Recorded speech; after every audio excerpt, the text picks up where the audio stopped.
The morning sun filtered softly through the frosted windows of Sweet Haven Bakery, casting a warm golden hue over the quiet street.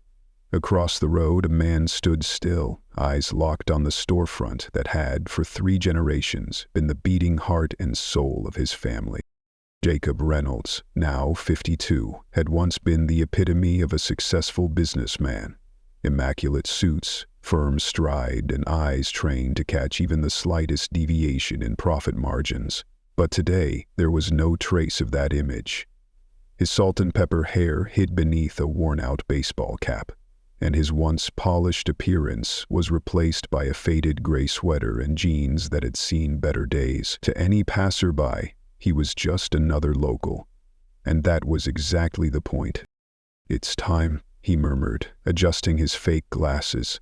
3 consecutive quarters of declining profits had pushed him beyond spreadsheets and board meetings. The numbers weren't telling the whole story, so he needed to see it for himself. Not from the office upstairs, but from the other side of the counter, where customers stood, where truth lived in every look, every reaction, every bite. The familiar bell above the door jingled softly as he entered, its sound echoing like a memory from another lifetime. The warm, rich scent of cinnamon and vanilla wrapped around him instantly, and underneath it, the unmistakable smell of his grandmother's secret donut recipe. That, at least, hadn't changed. It gave him hope, however faint, that perhaps not everything had been lost. Jacob moved toward the counter slowly, his gaze fixed on the floor. Behind it stood Leo, a young man Jacob had personally hired last year. Bright, ambitious, eager. But today, Leo's smile looked more like a rehearsed reflex than genuine hospitality. "Welcome to Sweet Haven," Leo said without looking up. "What can I get for you today?" "Just a chocolate-glazed donut and a black coffee," Jacob replied, his voice deliberately roughened to avoid recognition. "It'll be $4.75, Leo said, his tone flat. Jacob almost choked. $4.75 for a single donut and coffee? Leo's expression flickered for just a moment. Was it guilt? Hesitation? "It's the new pricing," he added quietly. "Management decision." Jacob didn't respond. He simply nodded, paid, and carried his tray to a familiar corner table that offered a clear view of the entire shop. It used to be his favorite spot during quiet mornings. Now it felt like the front row seat to something broken. The donut looked perfect, round, glossy, and covered in that signature Sweet Haven glaze. But the first bite told a different story. The dough was dense, almost stale. The glaze, once made from imported Belgian chocolate, now tasted artificial, like cheap syrup, masking the absence of real quality. Jacob set the donut down slowly. Something was deeply wrong. Then they appeared. Mark Daniels and Tony Valent, 2 men Jacob had hand-picked and promoted just 18 months ago, emerged from the back office. They were supposed to be the future of Sweet Haven, dynamic, modern, ambitious. But as they leaned close behind the counter, speaking in hushed tones, something in their posture felt predatory. "Another slow morning," Mark muttered, resting his elbows on the register. "At this rate, the old man will be begging us to buy him out by Christmas." Tony chuckled. Jacob froze mid-sip. The old man. They were talking about him. The very man who had trusted them with a legacy built on family and love. "Did you see his face when I showed him those numbers? Looked like he might cry," Mark smirked. "Perfect," Tony grinned. "He has no clue we're playing both sides." Jacob's stomach twisted. This wasn't just professional betrayal. This was a calculated, merciless takedown of everything his grandmother had built from scratch. These weren't just bad managers. They were wolves in suits. They straightened up when a customer approached, masks of professionalism snapping into place. But Jacob, quietly shifting to a closer table, heard more than enough. Once he sells, we gut this place, Tony continued.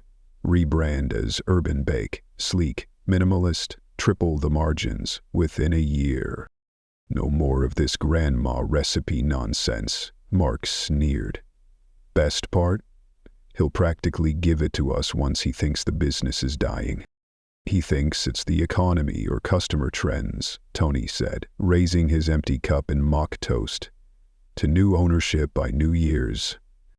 Jacob sat in stunned silence, heart pounding in his ears. Rage burned hot in his chest, but decades of leadership tempered his reaction.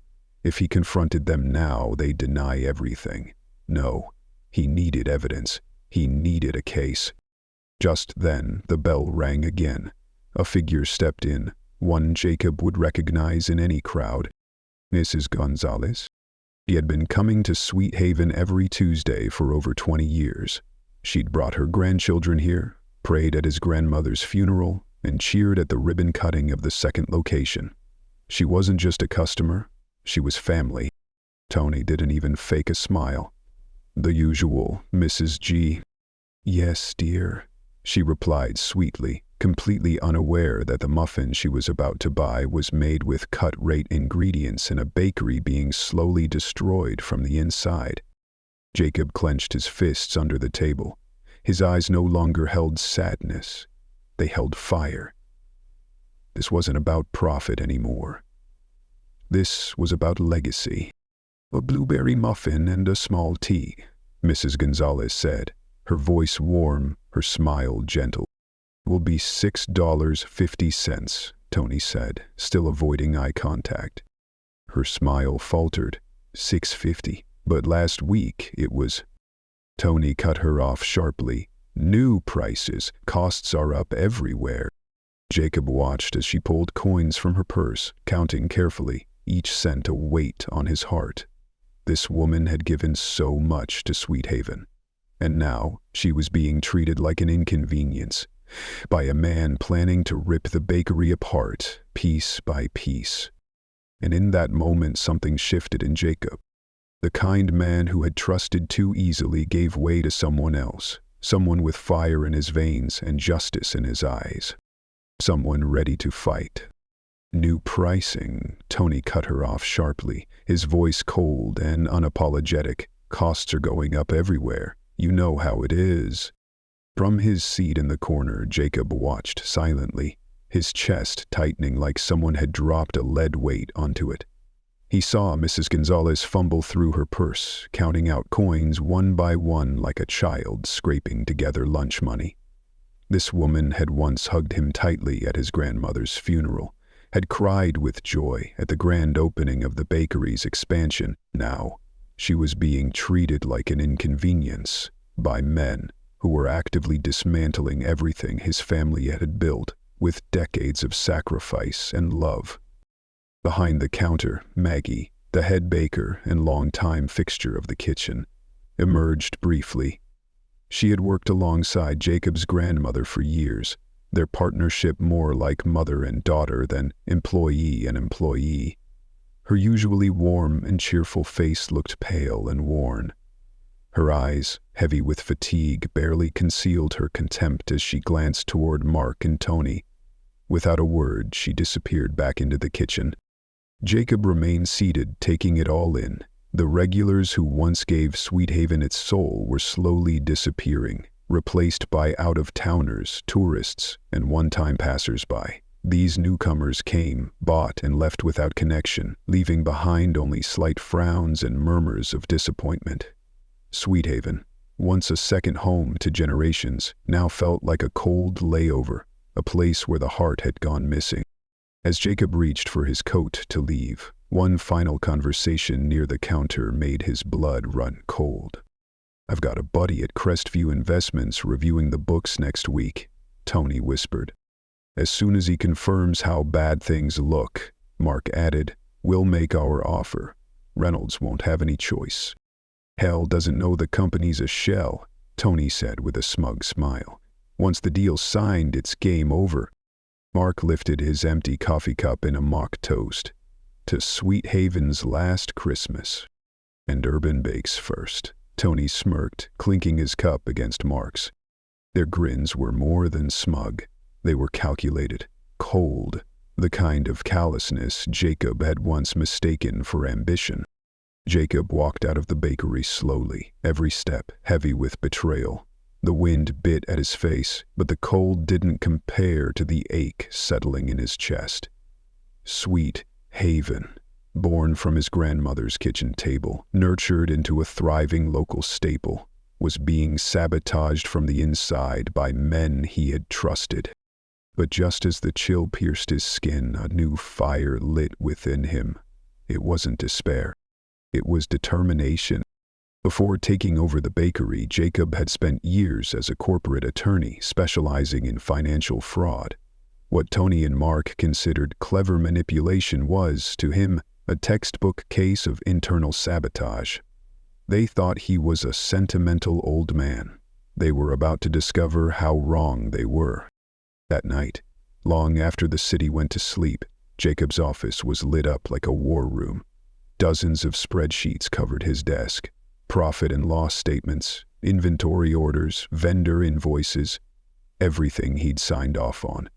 For hours, he combed through the numbers, and finally, the patterns emerged. Yes, profits had been falling for 9 months, but it wasn't market-driven. Sweet Haven had survived economic downturns before. Something was off. The next morning, at 4:00 a.m., Jacob quietly entered the bakery through the back door, using a master key he rarely touched. The kitchen was eerily silent. No humming mixers, no pre-dawn chatter from the staff. Just silence. With a clipboard in hand, he began his own audit, something only a true owner would know how to do. He counted every bag of flour, every box of cocoa, every bottle of vanilla. And then he got to the Belgian chocolate, the crown jewel ingredient of their best-seller treats. The inventory system claimed that 20 pounds of Belgian chocolate had been used last week, but the stock was short by nearly 40 pounds. "Where did the other 20 pounds go?" Jacob whispered, writing quickly. He moved to the fridge. Premium butter, fresh cream, organic eggs. All listed in the system as used in production. But the actual sales didn't line up. The numbers told a story of waste, or worse, theft. Before the first employee clocked in, Jacob slipped out of the bakery and drove straight to the home office of Sarah Miller, Sweet Haven's longtime accountant and one of the few people he still trusted completely. "You're here early," she said, surprised as she unlocked the door. "I need to see something," Jacob said, already settling in at her computer. Pull up the product pricing changes for the past year. A few keystrokes later, Jacob's suspicions deepened. Product after product had seen price hikes, some as high as 50%. Every increase had been approved by either Mark or Tony. "Billy didn't run this by you?" he asked. "They said you approved it," Sarah frowned. "They told me supplier costs were up and you wanted to cut expenses." Jacob pointed at a long list of vendor names, companies he didn't recognize. Sarah clicked through. "These are all new suppliers," she confirmed. "Tony and Mark told me you'd handpicked them." Jacob's jaw tightened. He recognized the tactic all too well. Cut costs by switching to lower quality ingredients, then raise prices to preserve margins. A double blow, killing quality while alienating loyal customers. Next, he accessed the customer feedback system, a platform Jacob had personally built years ago to ensure that every concern was addressed with care. But what he saw shocked him. Hundreds of complaints marked resolved, with no follow-up. Notes from customers complaining of stale pastries, inflated prices, and an experience that wasn't what it used to be. Not a single one had reached his desk. He printed everything, pages and pages of proof, and tucked them into his leather case. That afternoon, dressed again as an average customer, Jacob returned to the bakery. From his usual corner table, he opened his laptop. Hidden inside his coat was a tiny audio recorder. Within 1 hour, he documented 3 instances of deliberate malpractice. Mark shorted a customer on change, blaming the register for a glitch. Tony told a long-time regular that her favorite pastry was discontinued, despite trays of them sitting in the kitchen. A customer who complained about a moldy muffin received no apology, no refund, no acknowledgement at all. As closing time neared, Jacob quietly made his way toward the hallway that led to the manager's office. He wasn't just a betrayed owner anymore. Now, he was a man preparing to take back everything, with no intention of mercy. Pretending to search for the restroom, he stepped closer to the office. The door was slightly ajar. Inside, he heard familiar voices. "Reynolds called again this morning about the price hikes," Tony muttered, irritation in his voice. "What'd you tell him?" Mark asked. "The usual. Supplier costs, inflation, whatever. He bought it, like always." Jacob's fists clenched involuntarily. He wanted nothing more than to storm in and end it right there. But he stayed hidden. "We need to speed this up," Mark said. "The Crestview investor's ready. Once Reynolds sees next quarter's report, he'll be desperate to sell." "What about the missing inventory?" Tony asked quietly. Mark laughed. "Already taken care of. The books show everything was used in production. If he asks about waste, we pin it on Maggie and the kitchen staff." Jacob closed his eyes. That was the final straw. He stepped away quietly, walked out of the bakery, and drove straight to the office of his former legal partner, Diana Chin, a trusted ally from his days as a corporate fraud attorney. Diana listened intently, cutting in occasionally with pointed questions. "This is calculated internal sabotage," she said finally. "You've got enough to fire them, but if we want to bury them, we need more. Proof of their plan to buy the bakery through a shell company." Jacob looked her dead in the eye. "What do you suggest?" Diana leaned forward, her voice calm but razor-sharp. "We set a trap. Let them believe they're winning, and when they brag, we make sure they brag into a microphone." For the next 3 days, Jacob moved through his bakery like a shadow, silent, unnoticed, and watching. He was no longer just an owner. He was a ghost haunting the place that had once been his sanctuary. What he uncovered was worse than he had imagined. He found falsified refund logs, money flowing out of Sweet Haven under the guise of returns, but no actual customers had received them. Advertising invoices had been paid in full, yet no marketing campaigns had ever launched. But what hit Jacob the hardest wasn't the money, it was the betrayal of the people. There was a pattern, and it was ruthless. Mark and Tony were targeting Sweet Haven's most loyal employees, making their lives harder, squeezing them out. It was clear they were trying to clear the stage for a takeover, replacing decades of legacy with compliant, low-cost labor. That night, Jacob met with Maggie, the bakery's long-time head baker, after closing. She looked exhausted, shoulders hunched, face pale, eyes red-rimmed.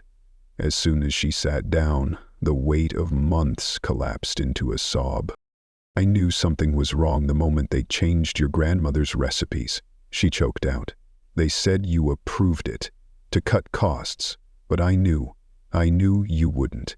When I questioned them, they said I could leave if I didn't like it." She wasn't the only one. Leo, the young cashier Jacob had hired fresh out of college, shared similar stories. Hours being cut without explanation. Threats for asking too many questions. Whispers of a sale. "They've been skimming from the tip jar," Leo added. "We used to split it evenly, now we barely get a third. And they've been telling customers you're selling the place." Every new revelation cut deeper. Jacob had thought he was dealing with petty fraud, but what he was witnessing was systematic and surgical. Mark and Tony weren't just cooking the books, they were gutting the heart of the business from the inside out, killing everything that made Sweet Haven worth saving. all to back Jacob into a corner, forcing a sale. He needed one more thing. The knockout punch. A confession. On tape.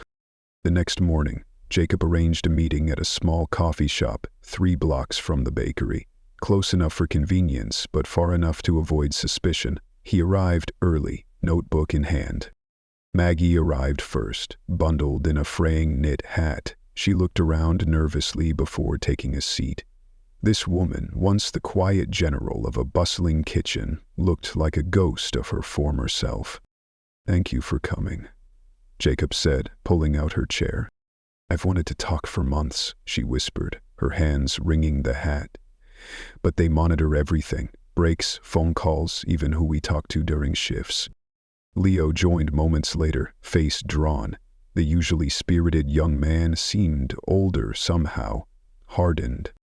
"I can't stay long," he said quickly, glancing at his phone. "Tony checks my clock-ins against the bus schedule. If I'm late, he'll know something's up."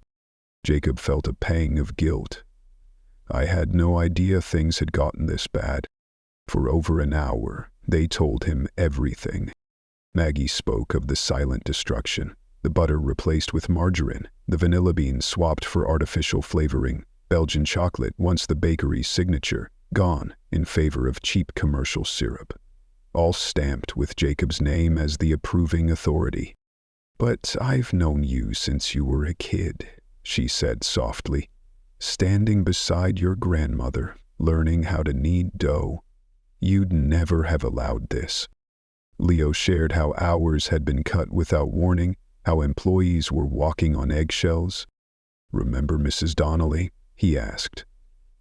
"She's been coming every Sunday for 20 years. They told her the senior discount was discontinued because the owner said it wasn't profitable.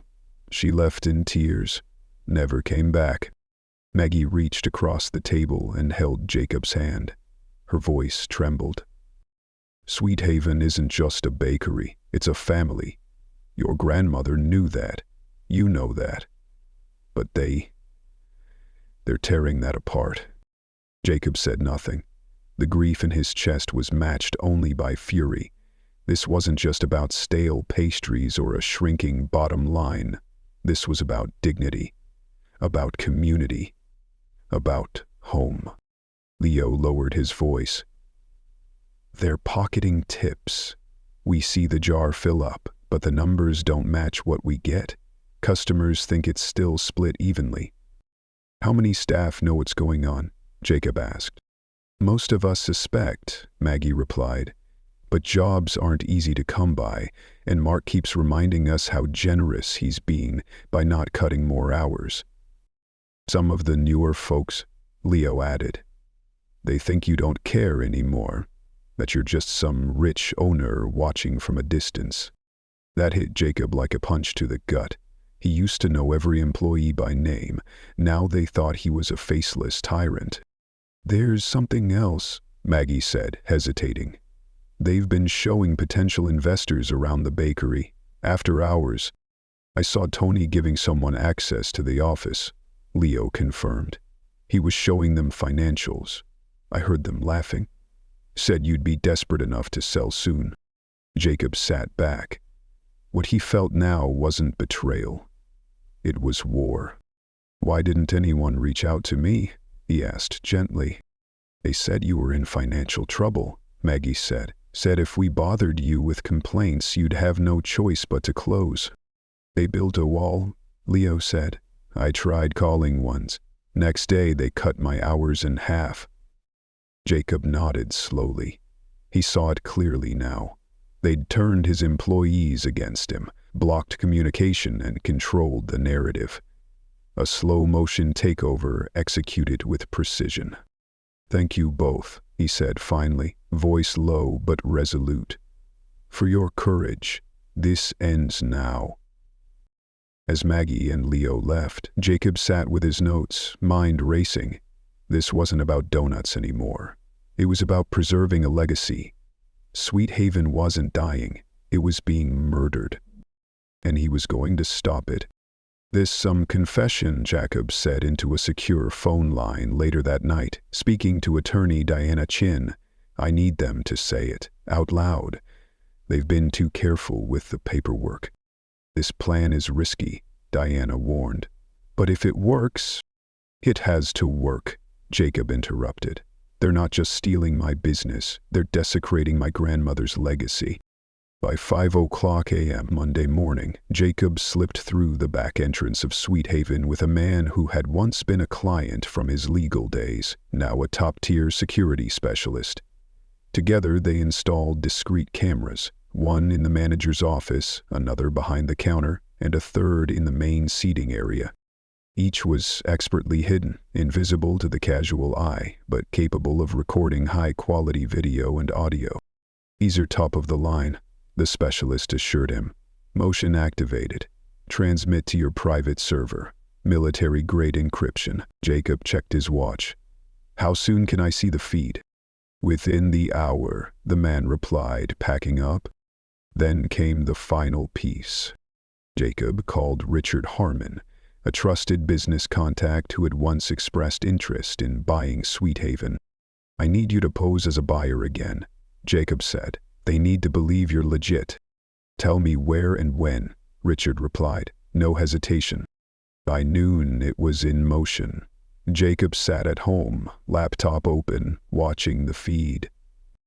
Richard walked into Sweet Haven, sharp in a tailored suit. "I'm here to speak with Mark Daniels or Tony Valenti," he said, just loud enough for the mics. "About a potential acquisition." Tony's demeanor changed instantly. Gone was the indifference, replaced by eager interest. "I'm Tony. Right this way, sir." Jacob switched to the office cam. Mark stood as they entered. "Perfect timing," he said, offering his hand. "Please have a seat." For the next 20 minutes, Jacob sat in silent fury as the men laid bare every deceit. Fake numbers, false declines, staff manipulation, product sabotage, strategic degradation. "The current owner's desperate," Mark said confidently. "Another month of these numbers and he'll take anything." "And he has no idea it's you?" Richard pressed. Tony grinned. "That's the beauty of it. Reynolds still trusts us. By the time he figures it out, it'll be over." Mark added, "We've got a shell company ready to go. He won't know until the ink's dry." Jacob leaned back in his chair. The cold satisfaction that spread through him wasn't vengeance. It was justice. Every word recorded, every lie captured, every boast documented. Richard closed the meeting, promising to return with his investment partner the following day. As he left, the cameras caught Mark and Tony practically giddy with celebration. "Did you see that guy's watch?" Tony laughed. "Apex Ventures is serious. By next month, Sweet Haven is ours," Mark declared, pouring himself coffee. "Reynolds? History." The next day, Jacob returned, not as a ghost, but as the storm. Diana pulled into the parking lot right next to him, stepping out of her car with a crisp leather briefcase in hand. "It's all ready," she said, her voice calm but razor-sharp. Jacob nodded. "Staff's been told to arrive by 8. Footage has been edited, legal documents finalized." Inside Sweet Haven, Leo locked the front doors and flipped the sign to "Closed for a special event." Chairs had been arranged theater-style, facing the counter, and a projector screen hung from the ceiling, set up quietly the night before. By 8:15, the quiet murmurs of employees filled the bakery. Confused glances bounced between coworkers. They had never seen the place like this before. Then the bell above the door jingled. Mark and Tony stepped in, their expressions tightening as they took in the scene. Mark narrowed his eyes, visibly unsettled. Jacob was behind the counter, no suit this time. He wore the hand-embroidered cream chef's coat his grandmother once wore. His stance was firm, steady. "What's going on?" Mark asked, his voice guarded. "Company-wide side meeting," Jacob said calmly. "You're both invited." Before they could speak, The bell jingled again. But it wasn't staff this time. It was the community. Mrs. Gonzalez with her cane, the retired couple who always came in at sunrise, young parents clutching loyalty cards. One by one, Jacob's late-night phone calls had brought them here. Tony's face twitched. "Why are customers here? This is an internal meeting." Jacob stepped forward, voice projecting with the command of a man reclaiming his legacy. "Sweet Haven is not just a business. My grandmother used to say it's a community, a family, and today's announcement concerns every soul in this room." The lights dimmed. Diana flipped on the projector. "Before we begin," Jacob said, his voice resonant but steady, "I want to thank all of you for your loyalty. Some of you have been with us since the first donut was pulled from our family oven, over 40 years ago." He turned his eyes to Mark and Tony. Their confidence was fading fast. Unfortunately, not everyone shared that same loyalty. The video began to play. Crystal clear footage. Tony's voice filled the bakery. "We've been tanking this place for months." A gasp echoed from the crowd. Mrs. Gonzalez clutched her chest in shock. "Changed the recipes, hiked prices, pushed out the regulars." Mark's face turned ghost white as his own voice turned against him. "Reynolds is an emotional fool. He buys everything we feed him." For 15 agonizing minutes, the entire room sat frozen as their betrayal unfolded on screen. Tony insulting senior customers, Mark mocking Jacob's trust, both laughing as they pocketed stolen tips and manipulated the books. Every confession, every lie, every ugly truth, laid bare for all to see. Silence fell like a hammer. Mark lunged for the side door, but 2 security guards, discreetly hired for this very moment, stepped forward, blocking the exit with calm authority. "You've got nothing on us," Tony barked, sweat glistening on his forehead. "That footage could be doctored." Diana stepped forward, cold. "Actually, no. We also have signed witness statements, inventory discrepancies, documented financial fraud, and most importantly, your own crystal clear confessions, all obtained legally, admissible in court." Jacob advanced a step. "Mark Daniels, Tony Valenti, your employment with Sweet Haven Bakery is terminated, effective immediately." "You can't do this," Mark roared, his voice cracking with fear and fury. "We have contracts." "You violated every term of those contracts through theft, fraud, and deliberate sabotage," Jacob replied firmly. "Diana will handle the legal end. But simply put, you're fired, and you will never again set foot inside this bakery."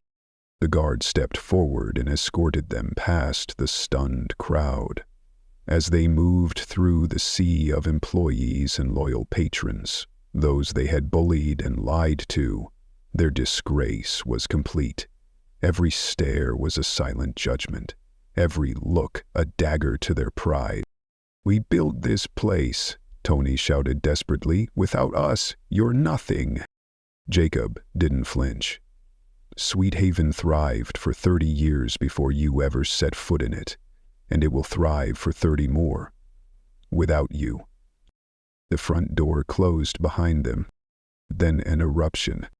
Applause shook the walls. Jacob raised a hand, asking for quiet. "I owe everyone here an apology," he said sincerely. "I trusted the wrong people, and I let myself drift too far from the heart of what made Sweet Haven special. That ends today." He turned to his staff. "Effective immediately, all prices are rolled back to where they were 6 months ago. The original recipes, all of them, are being reinstated, and the tip jar? It will now be split evenly among staff each day, with an additional 15% contributed from management to the bonus pool." Tears broke out. Some laughed.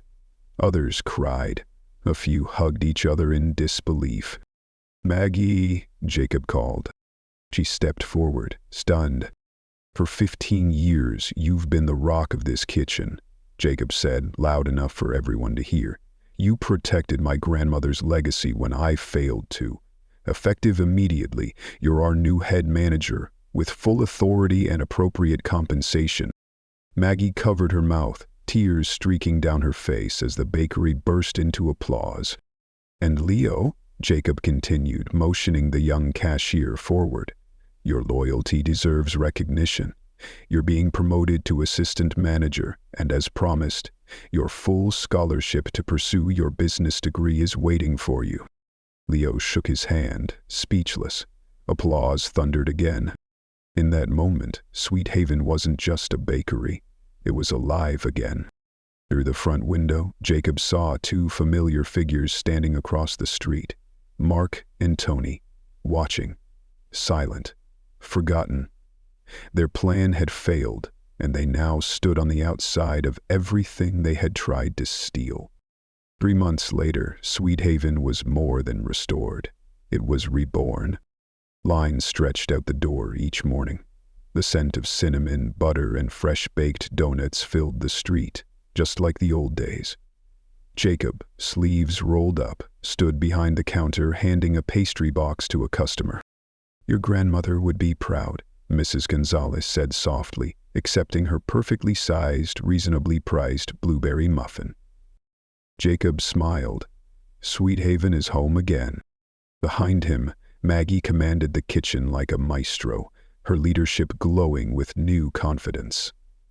Leo managed the front with grace, training new hires and keeping things moving.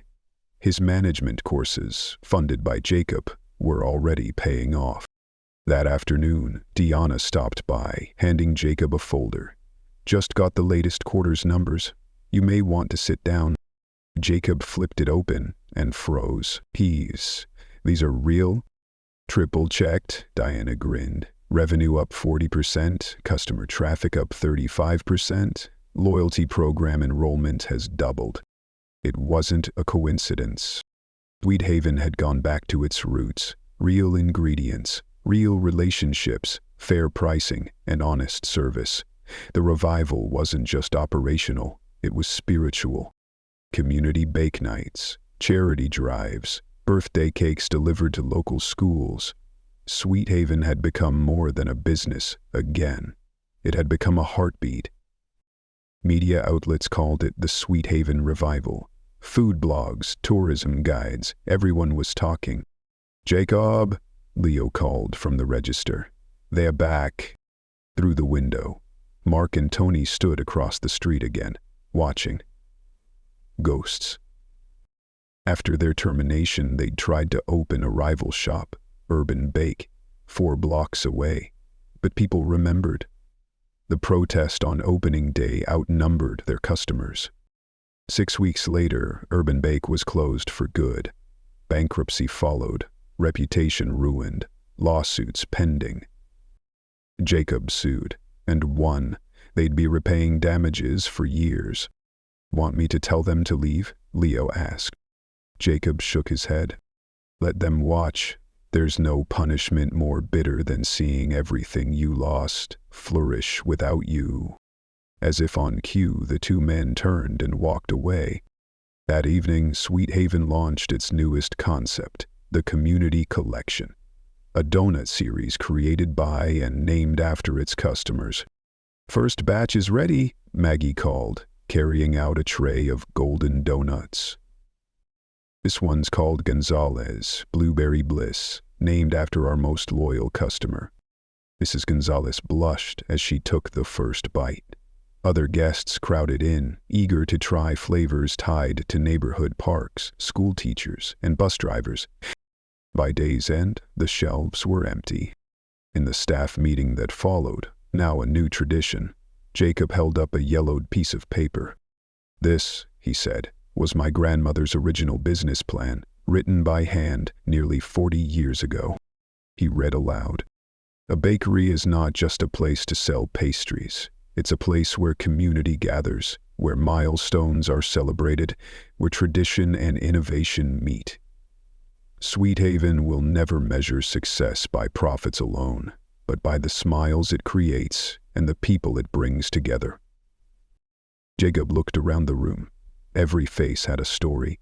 Every heart had endured. I lost sight of that, and the bakery suffered. But thanks to all of you, we've found our light again. Maggie raised her coffee cup. To Sweet Haven. To Sweet Haven, everyone echoed. That night, as Jacob locked the front door, he paused. He turned, letting his eyes fall on the space his grandmother built with her bare hands. The betrayal nearly broke him, but it also taught him the most powerful lesson of all, about clarity, trust, and what legacy really means. Sweet Haven didn't just survive. It was reborn stronger than ever. And Jacob Reynolds would never be blind to betrayal again. Because some lessons, though painful, are the ones that make us who we're meant to become.